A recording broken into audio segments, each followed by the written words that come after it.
Donc, quand on parle de vivre ensemble, on retrouvera d'ailleurs cette question dans une autre question sur le vivre ensemble. Quand on parle de vivre ensemble, c'est un petit peu la question du rapport entre les valeurs et la réalité. Finalement, quand on a des valeurs, quand on diffuse des valeurs, est-ce qu'elles vont immédiatement se traduire? Alors, de certaine manière, si on pensait que le vivre ensemble est une réponse immédiate pour le terrorisme, on aurait un problème. Parce qu'on a toujours un problème dans le rapport entre les faits et les valeurs. Les valeurs, c'est ce dont on se réclame, ce qui nous oriente, ce vers quoi on veut avancer. Bon, liberté, égalité, fraternité, laïcité, respect, tous ces éléments-là. Et puis, si on proclame ces valeurs, si on essaye de les faire avancer, c'est précisément parce que la réalité est souvent assez différente. Et donc, on ne peut pas prôner nos valeurs d'une manière, comment dirais-je, naïve. C'est-à-dire, en gros, dire, finalement, pour lutter contre le terrorisme, on va attendre que tout le monde soit gentil. Et que tout le monde vive conformément aux valeurs que l'on prône. Déjà, dans son existence personnelle, pour chacun d'entre nous, c'est compliqué d'être toujours fidèle à ces valeurs. C'est compliqué d'agir toujours en fonction de ces valeurs. On a tous des moments où on agit selon des logiques différentes. Donc, le vivre ensemble, c'est une orientation, c'est un projet, c'est ce à quoi on essaye d'arriver et ce à quoi on arrive toujours en partie. On y arrive toujours totalement, on y arrive toujours un petit peu, justement jamais totalement. Il y a toujours des conflits. Le terrorisme, justement, il relève de ces conflits. Alors j'ai mis une petite question de définition. C'est vrai que c'est toujours très compliqué de lutter contre le terrorisme, mais c'est aussi compliqué de le définir. Il y a des choses simples. Le terrorisme, c'est une action qui vise, comme son nom l'indique, à engendrer la terreur. Mais le terrorisme, c'est aussi un type d'action qui est une action politique. Les gens qui font des attentats terroristes, pour ne prendre que ce sens-là, parce qu'il y a aussi le terrorisme d'État, mais c'est beaucoup plus long et plus complexe à expliquer. Mais quand on fait des attentats qui visent les personnes, dans le but de frapper l'opinion, de semer la terreur, il y a toujours un projet politique derrière. Quand on a un terrorisme islamiste, on a un projet derrière islamiste qui est un projet à la fois politique et religieux, qui est un projet révolutionnaire. Il s'agit, à plus ou moins long terme, d'imposer une transformation à des gens qui n'en veulent pas. Donc, le terrorisme renvoie toujours à une situation de conflit. Soit un conflit politique à l'intérieur d'un État, soit un conflit géopolitique. Des gens ont utilisé le terrorisme dans des guerres de libération nationale, dans des guerres d'indépendance. Il y a eu, de part et d'autre, utilisation de méthodes terroristes pendant la guerre froide, donc il y a toujours un conflit.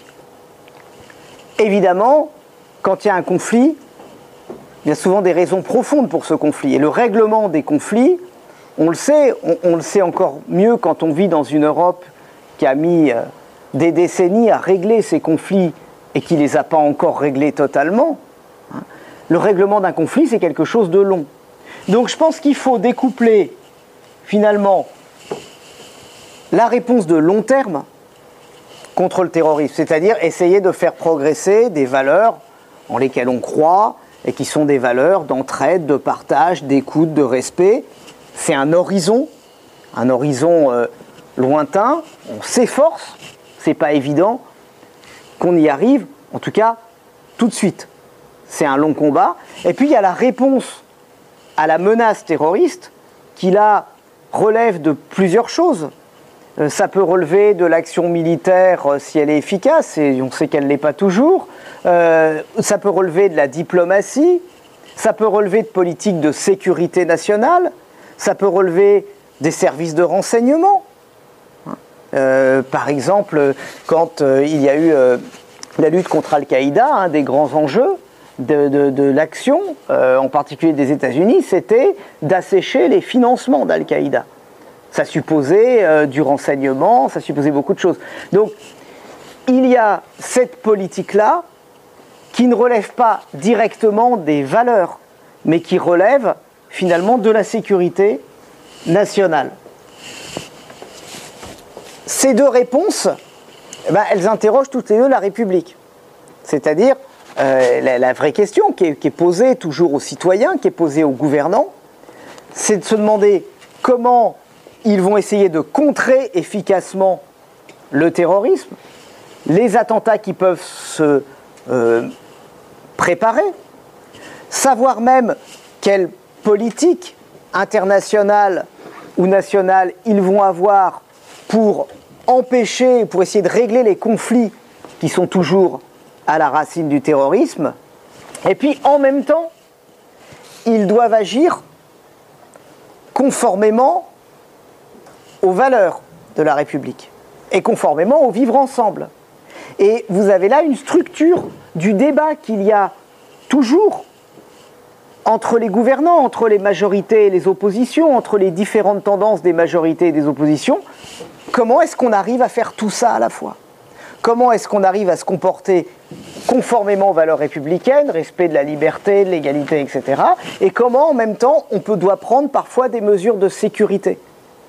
Vous voyez, c'est une vraie question.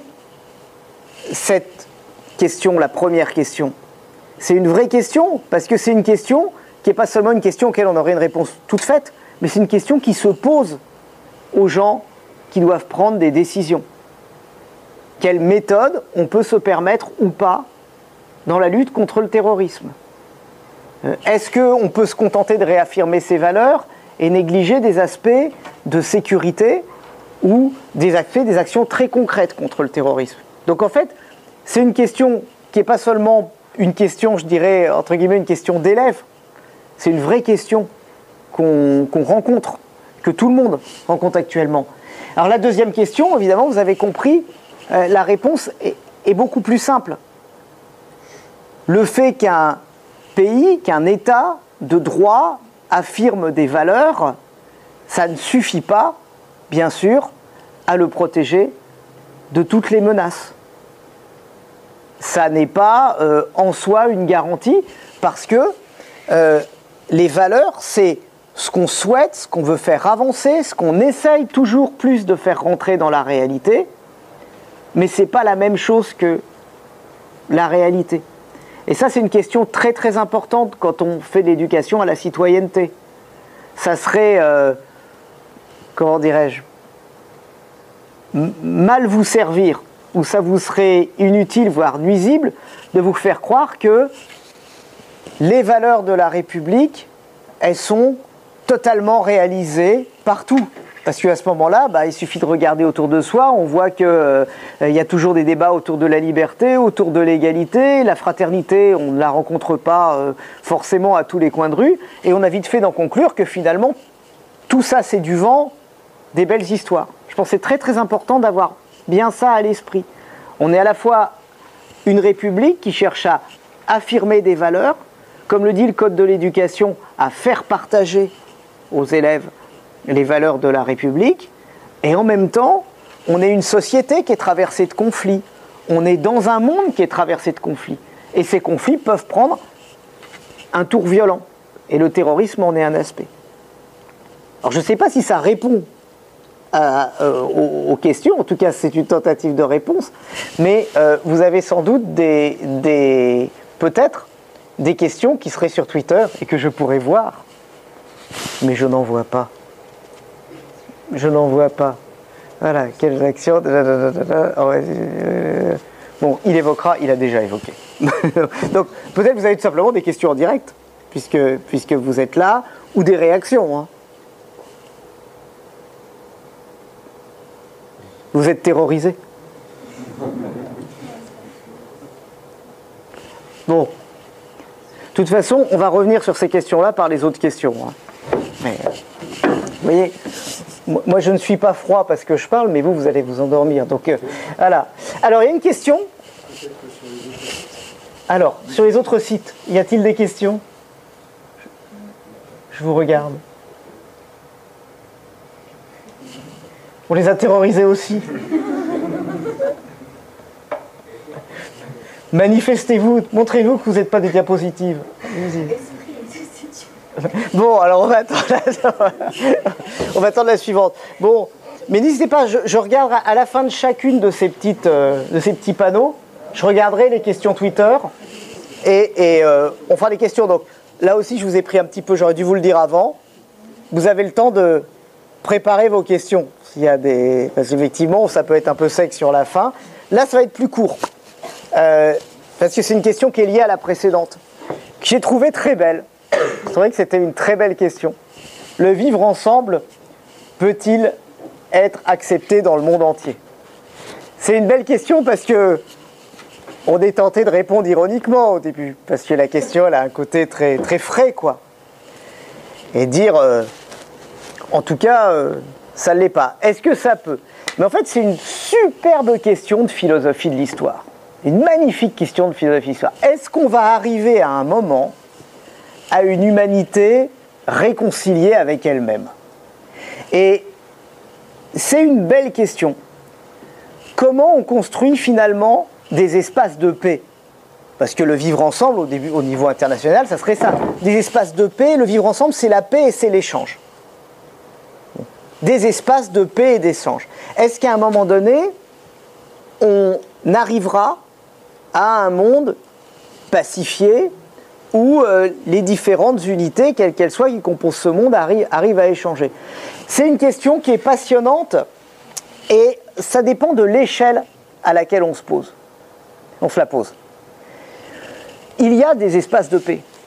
Il y a déjà eu la construction d'un espace de paix. D'une certaine manière, la construction de l'État français, c'est la construction progressive d'un espace de paix.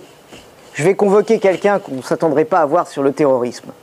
Mais quand, en Île-de-France, Louis VI le Gros réduit un à un les châtelains du coin, qui se font la guerre en permanence, qui passent leur temps à massacrer les paysans des uns, les paysans des autres, qui lâchent leurs troupes qui pillent, qui brûlent les récoltes. Quand le roi fait, c'est Sugère qui nous le raconte, dans la vie de Louis VI le Gros, quand il prend tous les châteaux, un à un, qu'il punit les seigneurs qui l'attrapent avec des punitions qui ne sont pas très très bienveillantes. Qu'est-ce qu'il fait?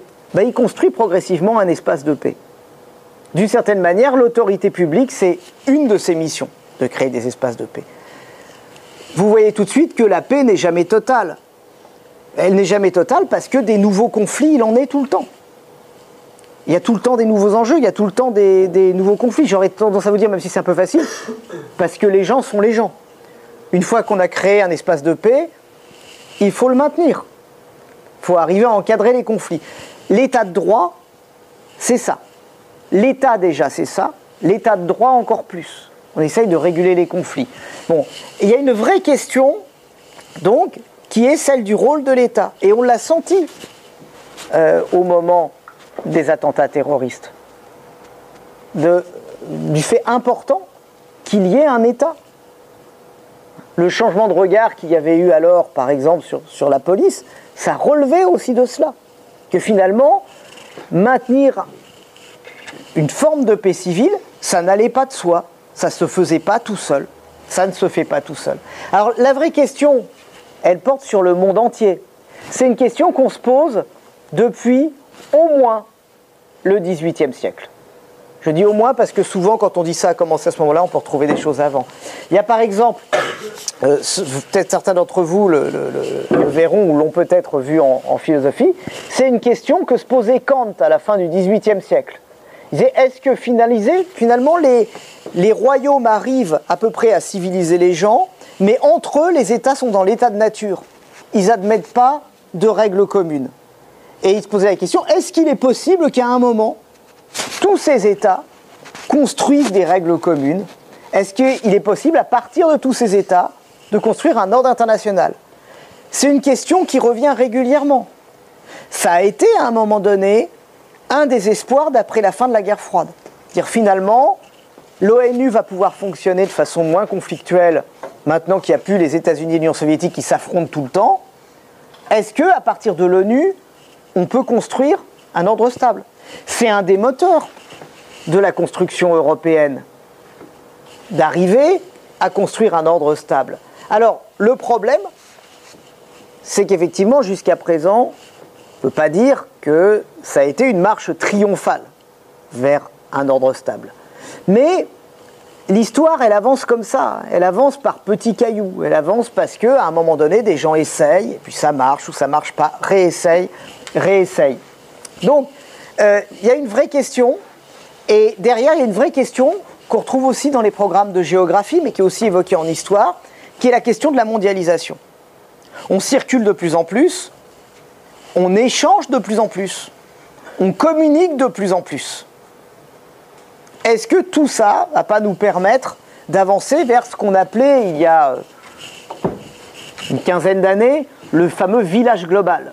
C'est-à-dire l'idée que peut-être finalement, les gens communiquant au travers des frontières de plus en plus, on arriverait à cette espèce d'harmonisation. On est, je dirais pas plus pessimiste aujourd'hui, on est plus balancé. Il y a ce qu'on appelle une dialectique de la mondialisation, c'est-à-dire quand un phénomène va dans deux directions différentes. On le voit de plus en plus, c'est-à-dire que la mondialisation, à la fois, elle rapproche, elle peut créer une forme de culture commune, elle rapproche les gens, et en même temps, elle aboutit à réaffirmer toutes les identités. Les identités nationales, les identités culturelles, les identités religieuses. Pour schématiser, l'histoire, ça marche souvent comme ça. C'est-à-dire qu'un phénomène, il est toujours ambigu, il va dans deux sens. Lequel des deux côtés l'emportera, c'est aussi pour ça que l'histoire est toujours ouverte. Et c'est pour ça que cette question, moi, je la trouve passionnante. Parce que si on la regarde au premier abord, elle peut sembler naïve. Et si on la regarde au deuxième abord, elle est très profonde. Parce qu'effectivement, ça peut être bien d'avoir cet horizon-là. Mais c'est un petit peu comme la question des valeurs et des faits. Il faut savoir que cet horizon, on l'a, mais ce n'est pas du tout évident que de notre vivant, on en verra la réalisation. C'est aussi apprendre que l'histoire, c'est une longue chaîne. Voilà. Donc, je me suis plus appuyé sur la question que j'y ai répondu. En fait, vraiment, parce que, justement, nous n'avons pas la réponse à cette question. C'est pas comme si le monde de ceux qui ont terminé leurs études avait la réponse à cette question qu'ils pourraient donner aux lycéens. Alors, quand même là-dessus, dites-moi, vous aurez bien des questions.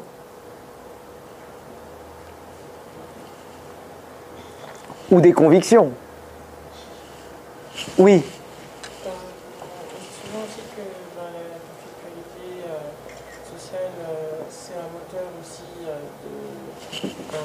progrès, tout simplement, de la société. Donc, est-ce que le vivre ensemble, c'est pas, comme vous dites, c'est une valeur, c'est un projet, mais est-ce que vouloir l'imposer, c'est peut-être au final une sorte de mauvaise idée? Comme vous dites, il y a une réaffirmation des identités en même temps qu'une organisation. Est-ce que peut-être le fait de simplement cautionner qu'il y a d'autres cultures, d'autres sociétés, d'autres idéologies, peut-être que ça c'est pas plus important que vouloir imposer une sorte de vivre ensemble?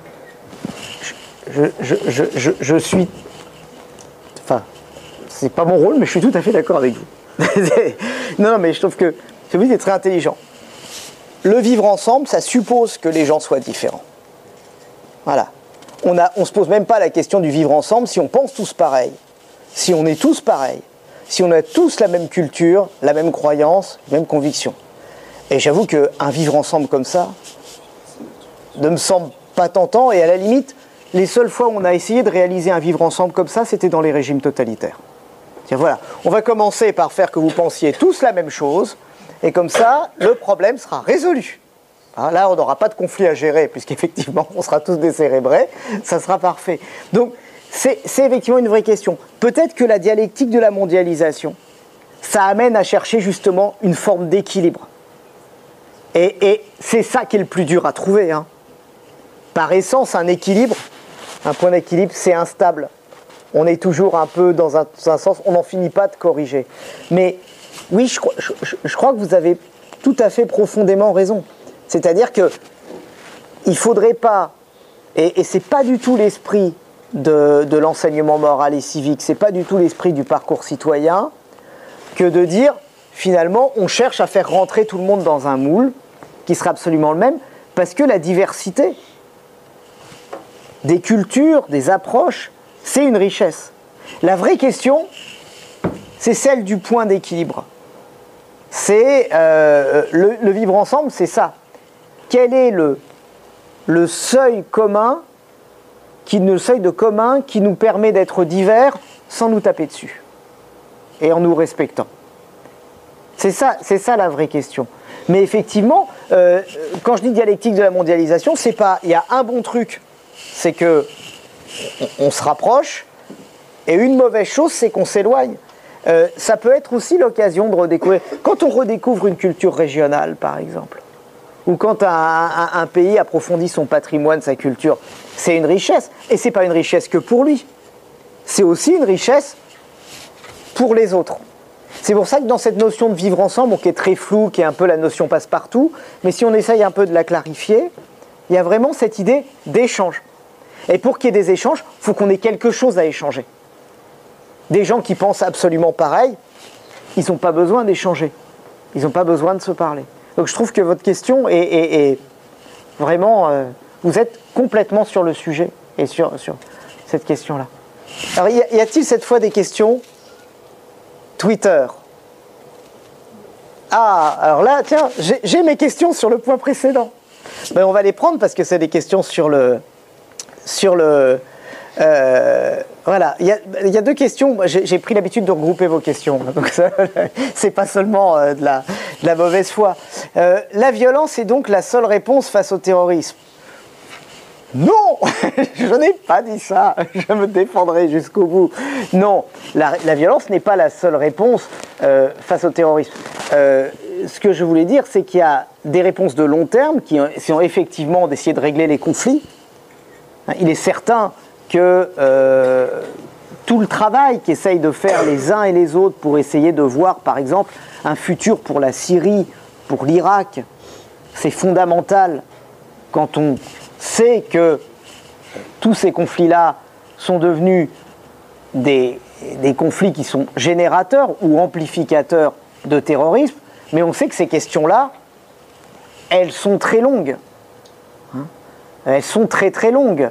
On voit bien par exemple avec toute l'histoire qu'on voit d'ailleurs souvent en terminale de l'intervention de l'ONU en Afghanistan. C'est très très compliqué. C'est très long, les résultats sont très hasardeux et il y a des questions de sécurité qui se jouent dans le court terme. Mais la sécurité, c'est pas forcément de la violence. La sécurité, ce sont des enquêtes. La sécurité, ça se fait aussi dans des cadres juridiques. C'est pour ça d'ailleurs qu'il y a toujours des débats. C'est pour ça qu'il y a eu des débats sur l'état d'urgence. C'est tout à fait légitime que dans des démocraties, il y ait des débats parce qu'à chaque fois, on cherche justement jusqu'où on peut aller et si la réponse est pas trop faible ou pas trop forte. Ça fait partie de ces questions où vous mettez 100 personnes dans une salle, vous êtes sûr que vous aurez au moins 4 ou 5 gradations différentes. C'est cette question-là qui est posée. Donc non, la violence n'est pas la seule réponse au terrorisme, dans la mesure où effectivement, on peut très vite rentrer dans une sorte de cercle vicieux. Tant que le conflit, ou tant que les conflits qui donnent naissance au terrorisme ne sont pas réglés. Il y a toujours cette question-là. Et puis en même temps, il ne faut jamais fermer la porte à l'idée que les gens changent, que les sociétés évoluent. Les gens évoluent. Simplement, nous pouvons, quand on fait de l'éducation, on essaye d'avoir une sorte d'influence qui améliore, qui pacifie, qui donne du recul, de la réflexion. Maintenant, il ne faut pas surestimer la rapidité de l'influence de ce genre de choses. Bon, pour arriver à des choses qui vont très vite en histoire, il faut quitter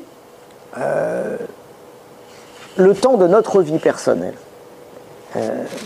Par exemple, pour quelqu'un qui vit dans les années 30, l'amitié franco-allemande, ou des choses qui commencent par les gouvernants d'abord, par l'opinion après, dans les années 60 et 70 du XXe siècle, c'est quelque chose d'impensable. Parce que parfois 40, 50 ans en histoire, ça va très vite.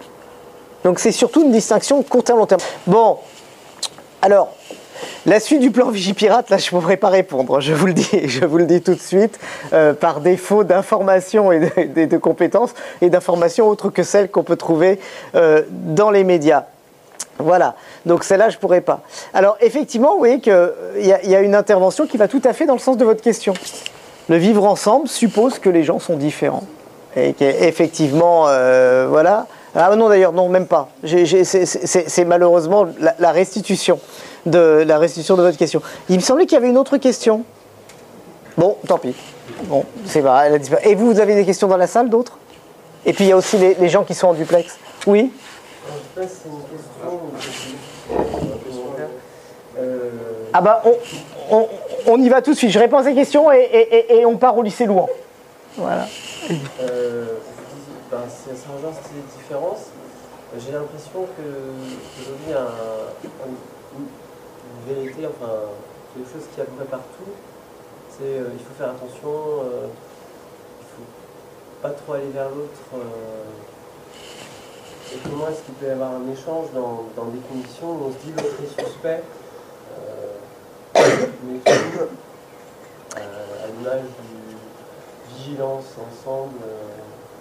Alors, c'est un autre problème des questions de sécurité, c'est que parfois la peur peut être elle-même un obstacle à la sécurité, finalement. C'est-à-dire, voilà. Alors, ça c'est une vraie question. Est-ce que auquel j'aurais pas de réponse, et en tout cas je ne suis pas en position de donner une, est-ce que la politique de sécurité, quand on la voit, ne peut pas développer la peur? C'est possible. En même temps, je pense que la peur, dans l'histoire, c'est une passion très très puissante, la peur, qui est vraiment quelque chose, j'ose pas dire lié à la nature humaine, mais très très fort. C'est-à-dire que c'est aussi le dosage très délicat. Je pense que quand on mène une politique de sécurité, vous allez toujours avoir des gens qui pensent qu'on en fait trop ou qu'on n'en fait pas assez, mais c'est immesurable pour les historiens, parce que justement, la politique de sécurité, on ne voit pas ce qu'elle a empêché. Ce qu'elle a empêché, ce n'est pas produit. Donc si vous avez une politique de sécurité efficace, on pourra toujours dire, soit que vous en faites trop, soit que vous avez eu de la chance. Hein, c'est le côté ingrat de l'action publique, je crois en général. C'est-à-dire qu'il y a tout ce côté de l'action publique qu'on ne voit jamais. C'est les bêtises que vous empêchez, ou les catastrophes que vous empêchez. Je pense que des gens dans la salle qui ont une vie professionnelle savent tous ça très bien. C'est les choses dont on ne peut jamais se vanter, parce qu'on pourra toujours croire qu'on est des imposteurs complets. Donc, c'est vrai que c'est compliqué. La vraie question qui est à mon avis derrière, c'est effectivement cette question de la peur. Bon, mais je pense qu'il faut savoir découpler le souci de la sécurité qu'on peut avoir au niveau de l'intérêt général, et puis la trouille personnelle qui n'est pas un sentiment très glorieux. Et effectivement, parfois, on confond un peu les deux. Vous avez aussi des gens qui s'ennuient dans la vie et qui, parce qu'ils s'ennuient dans la vie, préfèrent s'imaginer qu'ils ont une vie très périlleuse. Donc voilà. Mais bon, il y a toutes ces choses-là. C'est très compliqué. C'est une question très délicate. Mais c'est vrai que là aussi, c'est une tout à fait vraie question. Alors au lycée Louan, il y avait des questions. Est-ce que vous nous entendez ? Et vous nous entendez? Oui, ça y est, on vous entend. Tant mieux. Alors, vous avez parlé des sociétés qui évoluaient. Je voudrais savoir, que pensez-vous de la laïcité qui pourrait évoluer dans la société française? Est-ce que vous pensez que la laïcité pourrait évoluer, en fait? Alors, oui, ça anticipe des choses d'après, mais c'est très bien, parce qu'on n'aura pas le temps on n'a jamais le temps de tout faire, donc on va prendre cette question qui est très intéressante. Bon, si vous voulez, est-ce que la laïcité peut évoluer? D'une certaine manière, la laïcité a déjà évolué, parce que ça dépend. Je vais parler là, c'est plus simple, vous me verrez quand même. Parce qu'effectivement, j'ai tendance à regarder l'écran, mais je vous tourne le dos. Donc, la laïcité en France, elle a déjà évolué. Hein. La laïcité telle qu'elle est née, elle est née dans l'affirmation, la naissance de la République, et elle est née beaucoup, à l'époque, dans un affrontement avec une partie de l'Église catholique. Et puis on est arrivé après, cet affrontement, on pourrait dire qu'il culmine en 1905 avec la loi de séparation de l'Église et de l'État. C'est vraiment le moment où il y a des conflits très forts et où il y aurait pu avoir à ce moment-là, en 1905, beaucoup plus de violence. Il ne faut pas croire que la loi de 1905, elle est arrivée sous les applaudissements. Elle a été très compliquée à faire. Après, elle est rentrée dans notre patrimoine. La loi de 1905, elle a pacifié les choses. Et puis, après 1945, on est arrivé à une laïcité beaucoup plus apaisée. Et puis, la laïcité a été confrontée à des nouveaux enjeux. Elle a été confrontée, on l'a un petit peu oublié parce qu'on en parle moins aujourd'hui, mais elle a été confrontée à la question du développement de ce qu'on appelait les sectes, et ce qu'on appelle toujours les sectes, du développement des groupes sectaires. Et elle a été confrontée à des revendications identitaires qui ont pris place dans la France musulmane sans la recouvrir ou l'entraîner tout entière de très loin, on le sait. Et donc ça a été en 2004 pour la laïcité scolaire la question des signes religieux et la fameuse loi de 2004.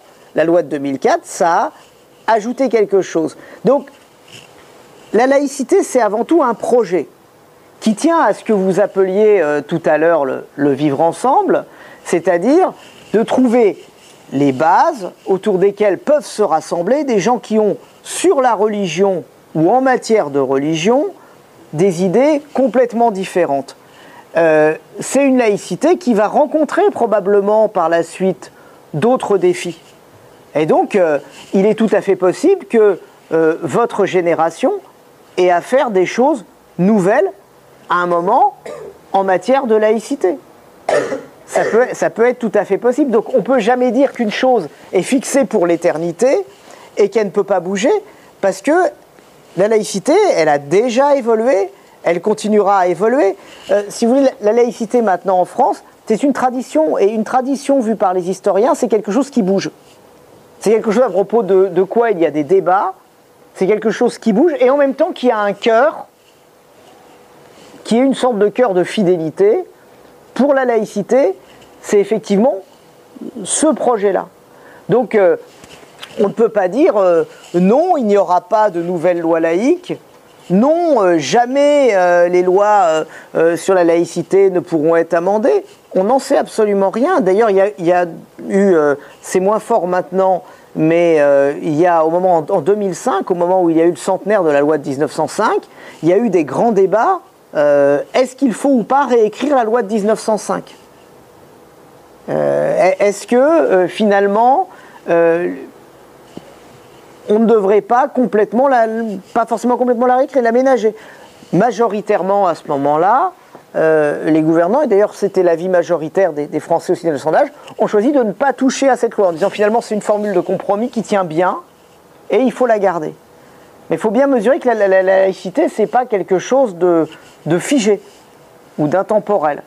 C'est vraiment la forme qu'a pris, la solution qu'on a trouvée au problème de la cohabitation de la liberté et du religieux en France. Je ne sais pas si ça répond à votre question, comme je ne vous vois pas. Où êtes-vous ? Si, je parlais surtout du côté législatif, mais... Oui, le côté législatif, justement, c'est cette affaire-là, bien sûr. Et puis là aussi, il faut rappeler ce qu'est une loi à l'intérieur de la République. Hein, bien sûr, une loi, elle peut être modifiée. Par contre, il y a quelque chose d'important et qui nuancera un peu mon propos. C'est que, vous voyez, autant la loi de 1905... c'était quelque chose qui était très compliqué à faire appliquer, je ne vais pas rentrer dans les détails, mais c'est d'application très compliquée, ça n'a pas été accueilli dans l'enthousiasme, mais à un moment aussi, il y a des choses qui deviennent patrimoniales. Et la loi de 1905, si en 2005, le choix final avait été fait de ne pas la modifier, de ne pas l'amender, c'est aussi parce qu'il y avait ce sentiment que cette loi était véritablement quelque chose qui devenait un peu constitutif de l'identité républicaine. Mais une identité, en vrai, n'est jamais figée. Jamais. Alors, il y avait d'autres questions à Louan, je crois? Non? Oui? Moi, j'ai peut-être une question. La laïcité, c'est quelque chose de très important en France, dont on parle beaucoup, la preuve. Et pourtant, quand on regarde à l'échelle mondiale, il y a très très peu de pays, il y a peut-être la Turquie aussi, je crois, qui sont des États laïques. Si vous voulez, on va... J'avais pris cette question-là, justement, donc on va y aller. Toc, toc, toc, toc, toc, toc, toc. Vous voyez qu'il y en a des... Il y en a des choses, hein, voilà. On arrive. Ouais, il y a plein de trucs. Alors attendez, je vais vous le retrouver. Bah non, bon tant pis. Bon, c'est pas grave. C'est pas grave, on va essayer quand même de... Toc, toc, toc, toc. Parce qu'on avait beaucoup...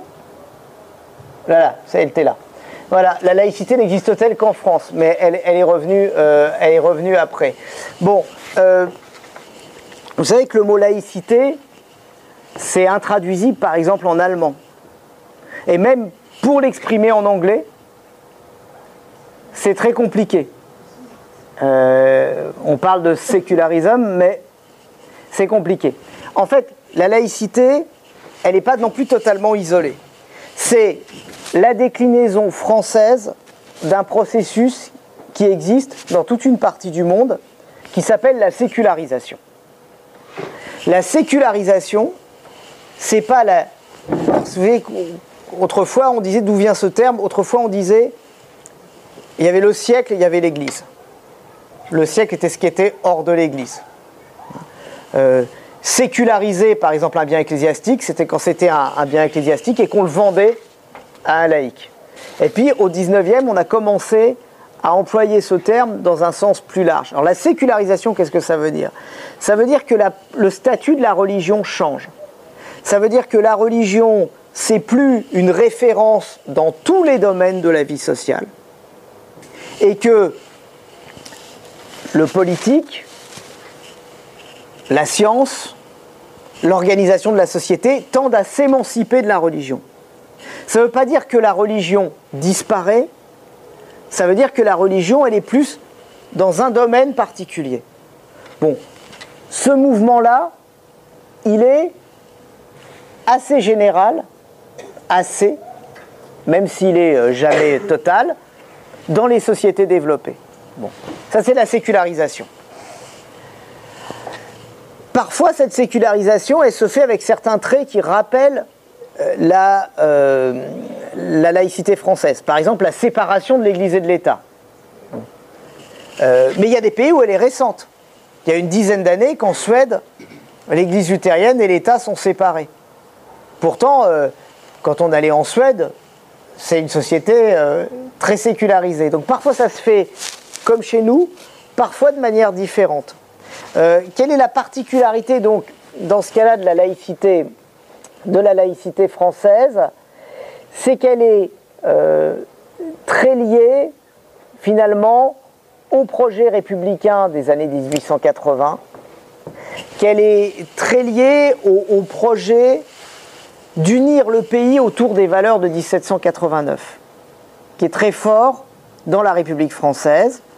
Elle est liée aussi au fait qu'il y a eu cette confrontation avec une partie du catholicisme, qui fait que on a choisi de séparer le plus clairement possible l'État de la religion, le plus clairement possible. Donc, elle a une particularité qui la rend assez différente de ce qui se passe, par exemple, dans le monde anglo-saxon. Ce qui se passe en Angleterre, par exemple en Angleterre, l'anglicanisme est encore religion d'État, Mais bon, l'anglicanisme, il y a plein de tendances dedans. Et puis, à partir de la moitié du 19e siècle, la moitié des Anglais sont autre chose qu'anglicans. Ils sont dans d'autres formes de protestantisme, où ils sont catholiques, où ils sont sans religion parfois. Et donc, progressivement, la société s'est sécularisée et la reine est toujours le chef, enfin le souverain est toujours le chef de l'église anglicane. Dans le monde des États-Unis, c'est différent. Les États-Unis, dès le départ, vous avez plein de groupes différents. Parce que les États-Unis servent de terre-refuge à des gens qui sont persécutés pour des régions religieuses en Europe. Donc finalement, il y a à la fois une grande imprégnation de la religion, mais aucune de ces confessions n'arrive à prendre le dessus et à devenir une religion d'État. Vous voyez, donc ça tient aussi dans chaque pays. Les rapports entre religion et politique sont différents. Finalement, la laïcité est un peu singulière, mais la situation suédoise est un peu singulière, la situation américaine est un peu singulière. Si vous allez en Allemagne, les églises sont des corporations de droit public, c'est-à-dire qu'elles sont reconnues, qu'elles soient protestantes ou catholiques, elles sont reconnues par l'État qui peut éventuellement leur confier certaines missions. Et pourtant, quand vous allez en Allemagne, vous n'avez pas le sentiment d'être dans un pays où l'imprégnation religieuse est omniprésente. Donc vous voyez, la laïcité française, elle est très bien, par exemple, très bien comprise quand vous en parlez en Italie, quand vous en parlez en Espagne, c'est-à-dire qu'elle est très comprise là où l'Église catholique a été puissante. C'est-à-dire là où, comme il y avait une religion très majoritaire, il a fallu desserrer très clairement les choses. Et c'est aussi pour ça qu'elle est plus explicite, elle est plus affirmée. C'est aussi pour ça que parfois elle peut avoir une valeur universelle. Parce que les choses sont dites très clairement.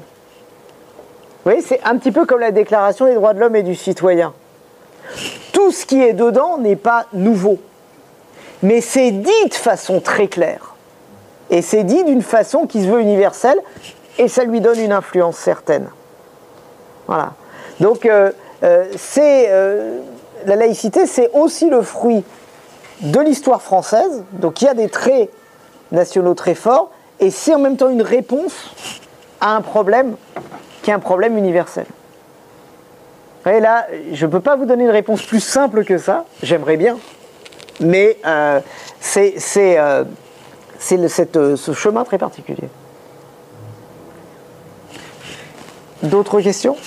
Alors, oui? Ah, d'accord, super. Alors, la laïcité n'est-elle que le symbole d'un espace pacifié ou peut-elle un jour aboutir totalement? Alors ça, c'est un vrai débat. C'est un débat qu'il y avait dans le camp laïque sous la Troisième République. Sous la Troisième République, vous aviez, pour schématiser un peu, les républicains, ils étaient tous laïcs. C'était vraiment, quelque chose de clair, mais ils étaient laïcs de façon différente. C'est-à-dire que le camp républicain se retrouvait derrière les lois de Jules Ferry, et en même temps, il était de façon différente. Les uns étaient laïcs, un petit peu dans la... Quand on dit que la laïcité a évolué aujourd'hui, ce qui domine aujourd'hui dans l'affirmation de la laïcité, ce qui est d'ailleurs actuellement la ligne du ministère, c'est ce qu'on appelle une laïcité ouverte. C'est-à-dire une laïcité qui se veut explicitement respectueuse de l'identité des élèves et des convictions des élèves. Il y a eu, sous la Troisième République, et puis c'est quelque chose qui existe encore, à l'intérieur du camp laïque, vous avez aussi une aile qui est un peu plus dure. C'est-à-dire des gens qui vont penser que finalement le but de la laïcité, ça serait, s'ils étaient aux commandes de la laïcité, ça serait d'évacuer totalement la religion. Bon. Il y a eu ce débat-là sous la Troisième République. Il y a eu ce débat-là. Et il a été tranché. Et il a été tranché parce que justement, dans la devise républicaine, il y a l'idée de liberté. Et ça, c'est très important. La laïcité ne conduit pas à commander ce que les gens doivent penser. Ça a été constant dans la République. Par exemple, à l'époque de Jules Ferry, on fait l'école laïque, mais on ne revient pas sur le fait qu'il existe un enseignement privé. Ça peut sembler bizarre, parce qu'on dit l'école laïque pour faire tous les citoyens, on garde un enseignement privé. Pourquoi est-ce qu'on le fait ? Parce qu'on considère qu'il y a une liberté des familles. Et vous voyez, c'est aussi pour ça qu'il ne faut pas voir la laïcité isolément. C'est pour ça qu'il faut bien insister sur le fait que la laïcité, elle figure dans les valeurs républicaines aux côtés de la liberté. C'est un équilibre. Voilà. C'est un équilibre. Tout le temps à chercher, tout le temps parfois trouvé, je l'espère, souvent trouvé. Donc la laïcité n'a pas comme but d'aboutir à l'éradication du religieux. Vous avez vu dans la charte de la laïcité, qui est sur des murs de l'établissement, hein, l'école, elle a une neutralité religieuse. Une neutralité religieuse, on en sortirait si on assignait pour fin à la laïcité scolaire d'éradiquer les religions. Ça ne serait plus de la neutralité. Ça serait un point de vue sur la religion déterminée qu'on chercherait à faire partager à tout le monde. Donc c'est pour ça que c'est passionnant quand on regarde les débats sous la Troisième République et quand on lit les débats parlementaires au moment de la séparation des églises et de l'État. Vous avez justement, on voit très bien se dessiner ce choix historique. Est-ce que la laïcité, c'est de considérer qu'il y a un fait religieux, qu'on ne dit pas, on ne peut pas ce terme-là à l'époque, et que bon, chacun peut en penser ce qu'il veut, adhérer, ne pas y adhérer, mais c'est quelque chose à prendre en compte, ou est-ce qu'au contraire, on est dans une entreprise d'éradication de la religion? Et ça a été, je dirais, ça a été tranché finalement de la plus belle des manières, c'est-à-dire que ça a été tranché par la loi. À chaque fois, il suffit de lire la loi de 1905. Par exemple, la loi de 1905, elle sépare les églises, parce qu'il y a catholiques et protestantes, et aussi la communauté juive dans sa version religieuse. La loi de 1905, c'est une loi qui sépare les églises et de l'État, mais qui proclame aussi, 1, la liberté de conscience, 2, la liberté de culte. L'État garantit que les gens puissent exercer librement leur culte, sous réserve de non-perturbation de l'ordre public, comme toutes les libertés. Vous savez qu'à l'intérieur du droit, toutes les libertés sont inscrites dans certaines conditions qui sont celles de la loi. Mais la loi de 1905, c'est la loi de séparation, elle proclame la liberté de culte. Donc ce débat-là, si vous voulez, il a été tranché en 1905. Mais on le voit déjà, il est aussi déjà tranché dans ce sens-là par les lois Ferry en 1882. Les programmes sont laïcisés. On réserve un jour dans la semaine pour que les parents qui le souhaitent puissent faire donner à leurs enfants une éducation religieuse. C'est l'origine du jeudi qui est devenu le mercredi. J'allais dire il y a très longtemps, mais moi j'ai vécu le passage du jeudi au mercredi, donc assez récemment. Voilà. Alors, y a-t-il d'autres questions toujours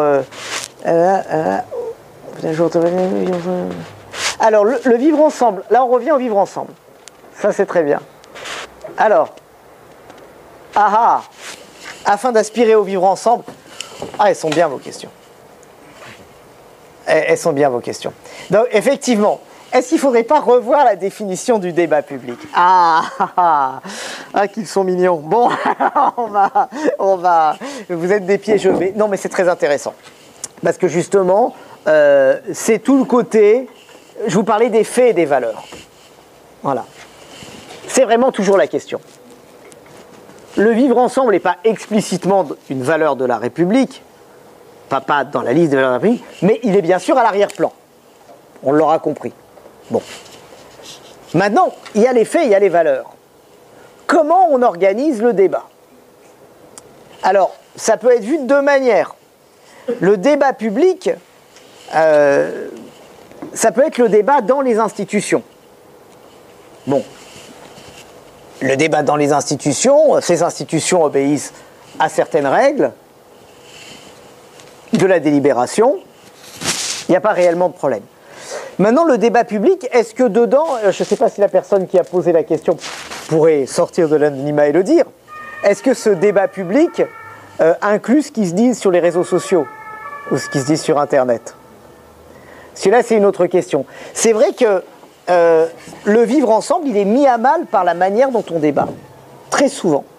Et là, si vous voulez voir justement le problème des faits et des valeurs, vous l'avez complètement.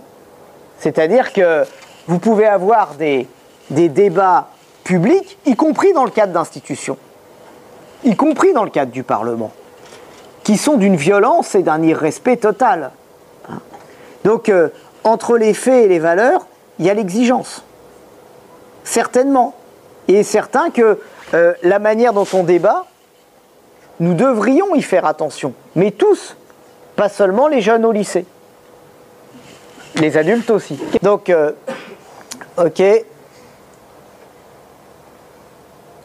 Avec tous les problèmes présents dans notre société, le vivre ensemble ne serait-il pas seulement un idéal? Je ne pense pas que ce soit... Enfin, en partie, c'est un idéal.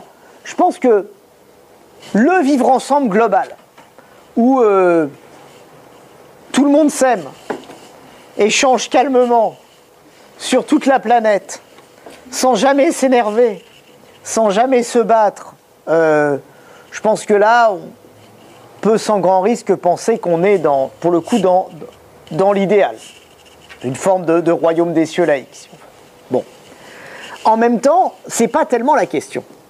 La question, c'est d'arriver à produire du vivre ensemble.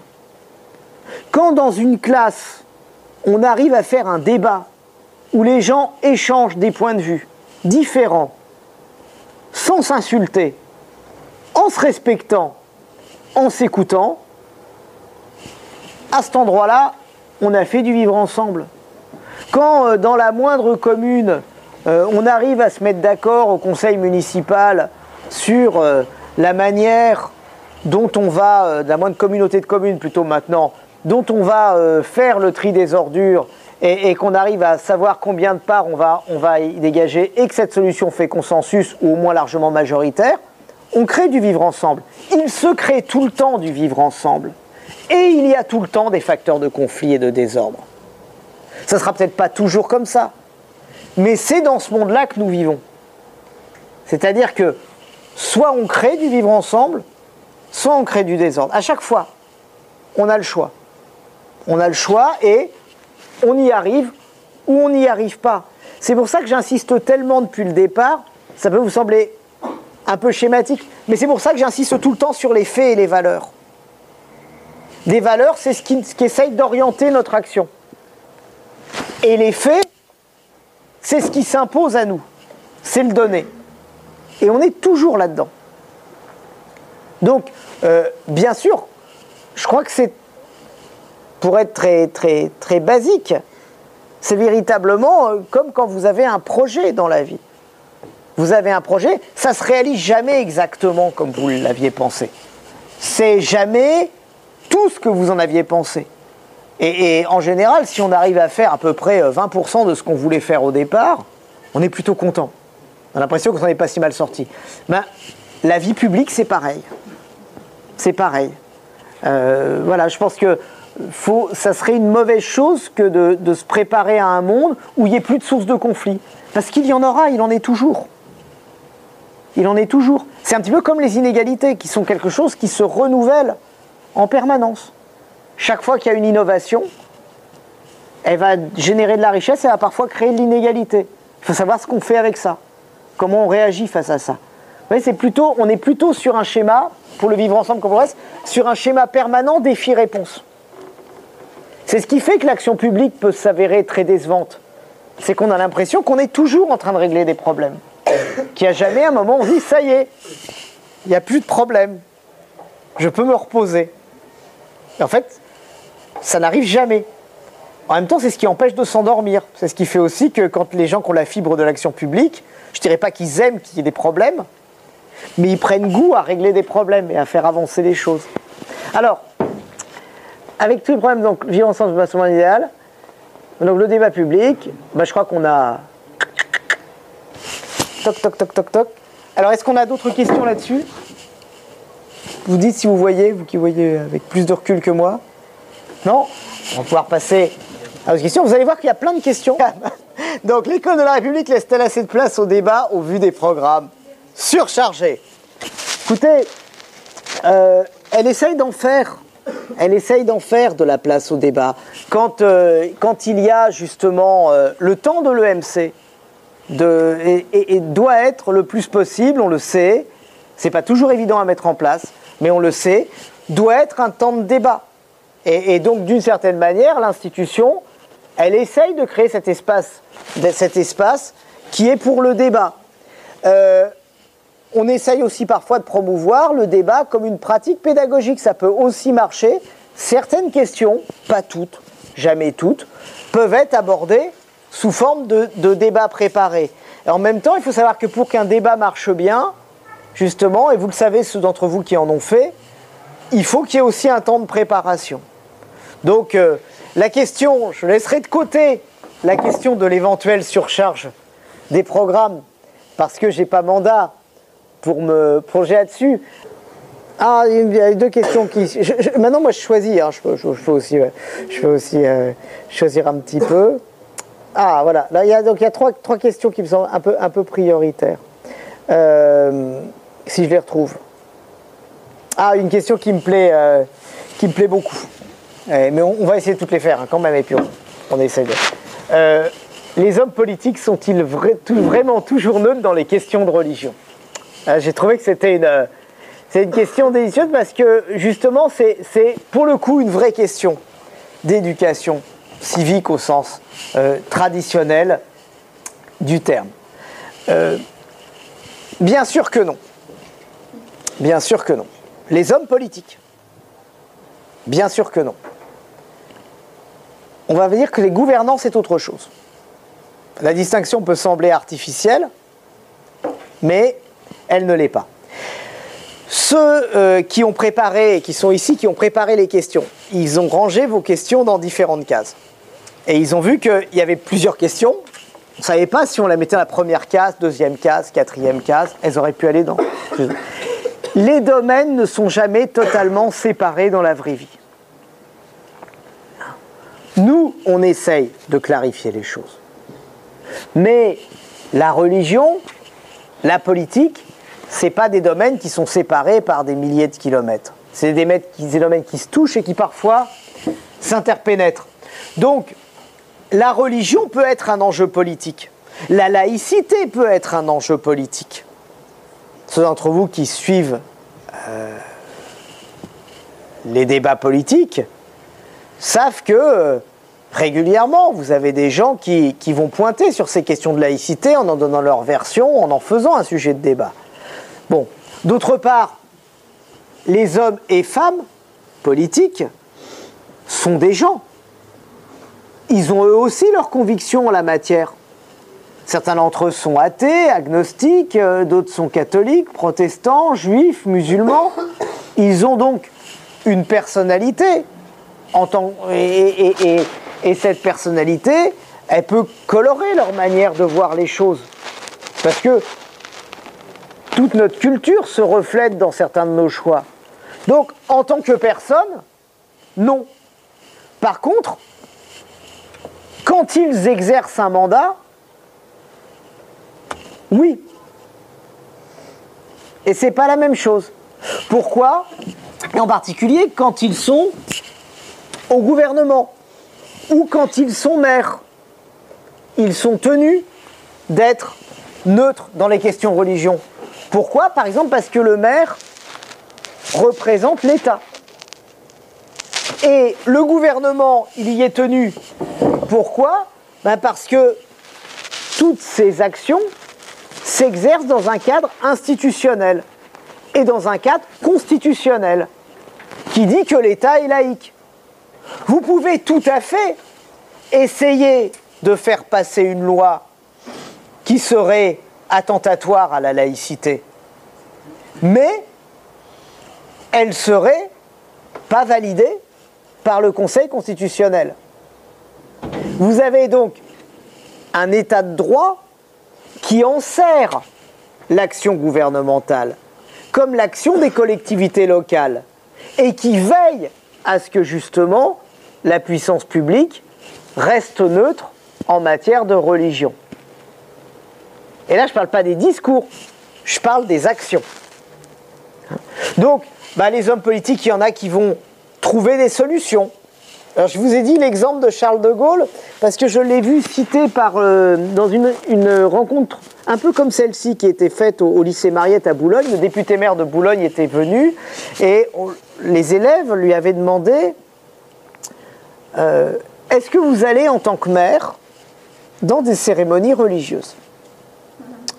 Alors il disait, il n'y a pas de règle. Il dit, il peut se trouver par exemple que tel personnage important de la ville meurt et qu'on considère que le maire doit être présent à ses obsèques et on invite le maire. Alors, il y a eu de passer certains hommes politiques qui refusaient de pénétrer dans les édifices religieux. C'est le cas par exemple de Michel Charasse il y a pas mal d'années, il refusait de pénétrer dans les édifices religieux. Il dit, moi je choisis dans ce cas-là, quelle que soit la religion de la personne, de pénétrer dans l'édifice religieux. Si je dois me déchausser, je me déchausse, si je dois mettre une kippa, je mets une kippa, etc. Il dit par contre, je me garde de tout, je le cite toujours, je me garde de tout ce qui pourrait être interprété comme un signe d'adhésion. Si j'étais catholique, il ne voulait pas nous dire ce qu'il était ou qu'il n'était pas, il ne voulait pas le dire. Il dit, supposons que je sois catholique, je n'irai pas communier à un enterrement où je suis là en tant que maire. Parce que je suis là en tant que maire. Donc le maire, il n'a pas à communier. Et il citait, c'est ce que faisait Charles de Gaulle, qui était un catholique pratiquant, mais qui refusait toujours, qui ne communiait jamais dans des messes où il pouvait être là en tant que président de la République. C'était sa manière à lui de séparer l'homme privé de l'homme public. Bon, bien évidemment, ça c'est une solution. Mais ce que rappelait le député maire de Boulogne, c'est mais voilà, il n'y a pas de règle. Et là aussi, je rappelle toujours ça, mais c'est important, on cherche un équilibre. Alors ceux qui peuvent être tenus à la neutralité de ce point de vue-là, ce sont aussi les fonctionnaires, en tant qu'ils sont représentants de l'État. Vous avez vu dans la charte de la laïcité, bien évidemment. Alors, ça renvoie à une autre question que j'ai trouvée, si je la retrouve, on va y arriver. Voilà. Est-ce que c'est toujours le cas? La laïcité est-elle bien respectée et comprise par tous? Est-ce que c'est toujours le cas? Mais là encore, il y a les valeurs et les faits, il y a la règle et les faits. C'est pas parce que le crime est défendu qu'il ne s'en commet pas. C'est pas parce que le droit de propriété est inscrit dans la Déclaration des droits de l'homme qu'il n'y a jamais de vol. Bien évidemment, on peut toujours trouver des gens qui s'écartent de cette neutralité. Ça peut toujours arriver. Simplement, ce n'est pas normal. Et c'est passible de sanctions de différents ordres, bien sûr. En même temps, il y a des différences de degré. C'est évident. Parfois, les élèves arrivent à deviner ce que pensent politiquement leurs professeurs, les plus fins. Voilà. Bon, bien sûr.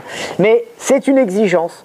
C'est une exigence qui est importante parce qu'il y a cette question de représentation de l'État. Et c'est là-dessus que je voulais terminer là-dessus, c'est l'école est laïque comme on le dit parfois, l'école est laïque parce que la République est laïque. Et les fonctionnaires sont justement laïques parce qu'ils représentent cet État qui est l'État républicain. Voilà, moi je peux m'exprimer, je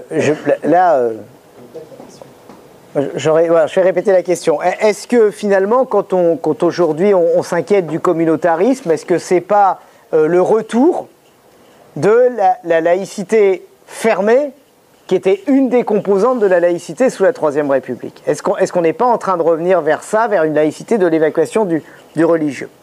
Alors, moi d'abord, je peux m'exprimer ici que du point de vue de l'éducation nationale. Du point de vue de l'éducation nationale, les choses sont claires. C'est-à-dire que on est dans une laïcité qui est à la fois ferme au sens où il s'agit d'avoir une véritable neutralité des enseignements, et il s'agit d'avoir une claire acceptation de ces enseignements et qu'on ne peut pas refuser sur des bases religieuses, et en même temps une idée de respect des convictions, ou des non-convictions d'ailleurs, des élèves. Bon, donc sur ce plan-là, la question du communautarisme, c'est plus une question, à mon avis, qui relève cette fois du débat politique. Bon. Et là, c'est une question qui est beaucoup plus délicate, parce que les gens peuvent mettre des choses différentes sous les mêmes mots. Je crois que ce qui inquiète les gens qui s'inquiètent du communautarisme, c'est l'idée qu'il n'y ait plus de commun dans la République.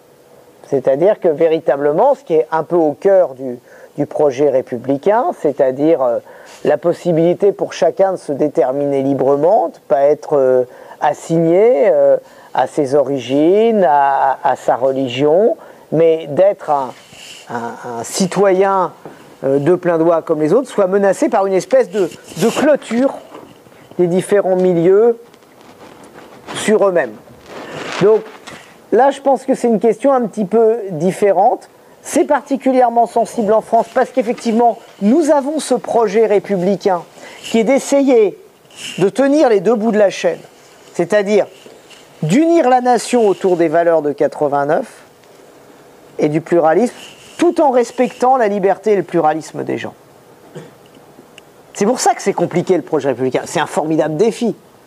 C'est aussi pour ça que c'est enthousiasmant, à mon avis. Parce que c'est arriver à faire du commun tout en respectant la liberté des gens. C'est ça qu'on essaye de faire. Et là, c'est très spécifique à la République française, pour le coup, que ce projet soit formulé aussi explicitement.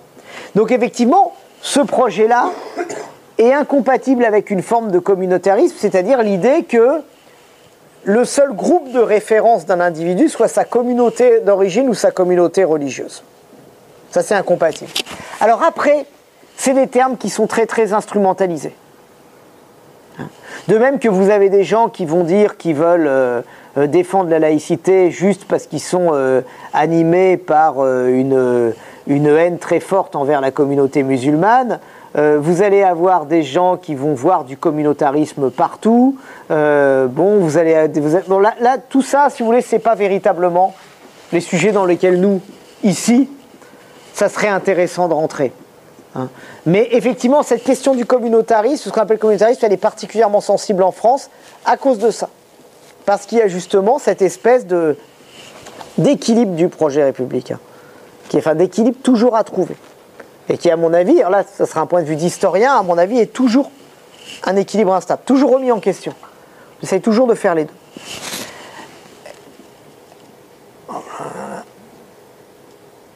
Alors, qu'est-ce que je vais mettre là? Oui. Toute dernière question de la salle?